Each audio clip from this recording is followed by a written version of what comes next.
Hi, this is Attila 16 for the Your Game channel. And this is the part 3 of the Blade Warband Campaign. This part contains 4 battles.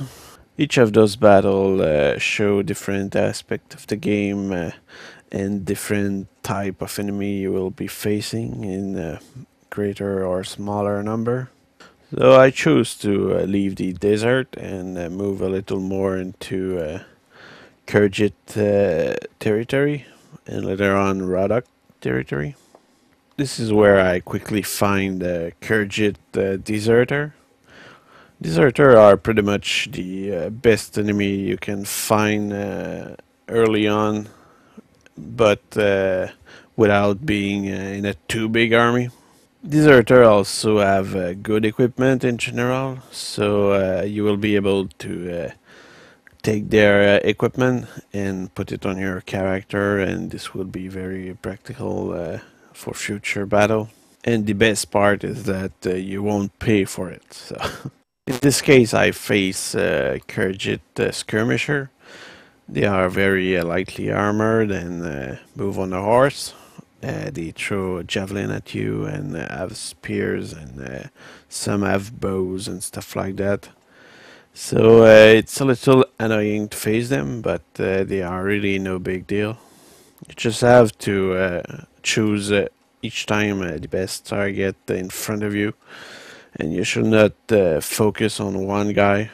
You should always switch target as you see them, because if you chase just one guy, he will flee all the way to the border of the map.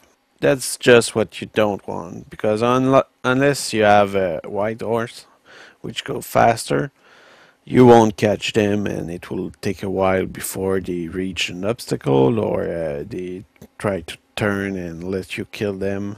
Chasing them will also reduce your kinetic force, so your weapon will do much less damage.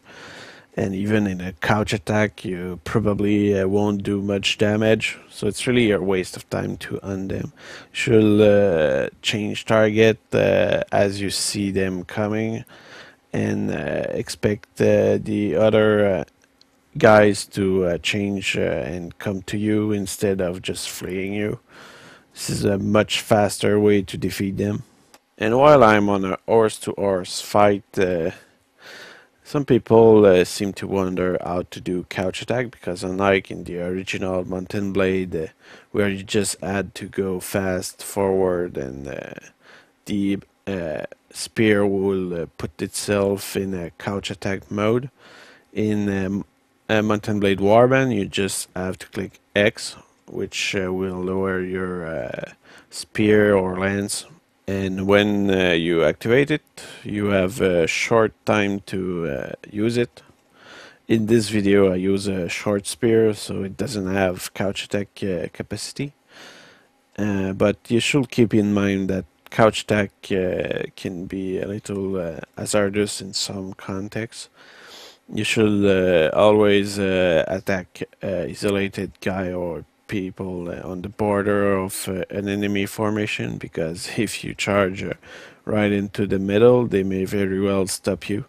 And not only being stopped will be annoying, but it's likely that they will kill your horse, which will cost you something to replace in Warband, and they will likely kill you also. So you don't want that, and that's why in many videos I just don't use couch attack, because it forces you to go straight ahead, and even in multiplayer it's really dangerous, because people anticipate where you're going to be and can use the air spear to stop you. So it's a very dangerous thing, but it's very dangerous for your enemies if you hit them. After a battle, it can be a useful thing to camp or go in a city and heal yourself, because it's really a bad idea to enter a fight without a full health. But camping can be dangerous, because enemies can actually attack you, unlike if you go in a city. But in this case, I did not feel the need to be too safe because I was in good condition, and this camping was just to skip the night. And here I attack a bunch of flooter. Those guys are really bad enemies. They are very weak, and they won't get you much, but early on in the game you may want to fight them because they are free experience, and as you can see they are really easy to kill. In one hit you can kill most of them because they barely have any armor, and they don't have helmet, so headshot is very effective on them. And with short spear like I have, don't take much risk to attack them. They don't even have spear or a sword. They just use a wooden mace, which doesn't have much effect on armors. And I did not tell my troop to hold formation on a position because they are much better than any of those looter. As you can see, looter just give bad equipment. It's really not worth it, but I take it all because I will sell it to a merchant in the city, and any money is good money, as big as it's worth or not at this point.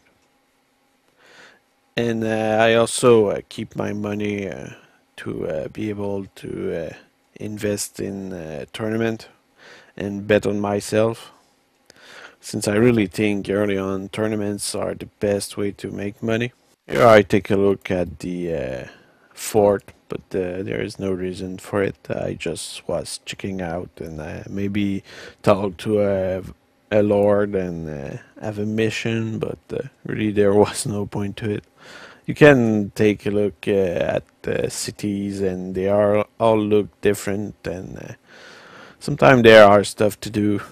You can really explore in this game, but the question is, what's the point sometimes? Because like there was nobody, and in village also you can visit the village, talk to villager, and you can talk to the old guy of the city, of the village, I mean, and get mission from him.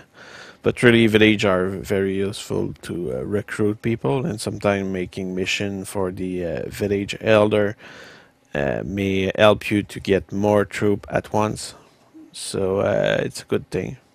I finally catch up those deserter, and those guys are Rodok spearmen deserter, and they are fairly equal to my own troop, and this is why I will still go ahead, but they are a little more dangerous than previous enemies, but at the same time they are not super good. I think Rodok faction is mostly good at having a big shield which protect them from arrows, and sometimes they have a spear, like in this case, and they are able to stop a cavalry charge if they stay grouped. In this case, I will just weaken them before engaging with my main force.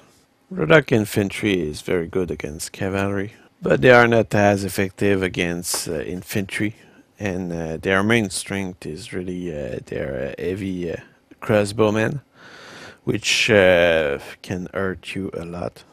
And the fourth battle in this video, I will face some of them, and you will see how to lose many men to the end of heavier troops. So since I'm out of time, I will say you goodbye here, and I hope you enjoyed that commentary and you enjoyed the gameplay video.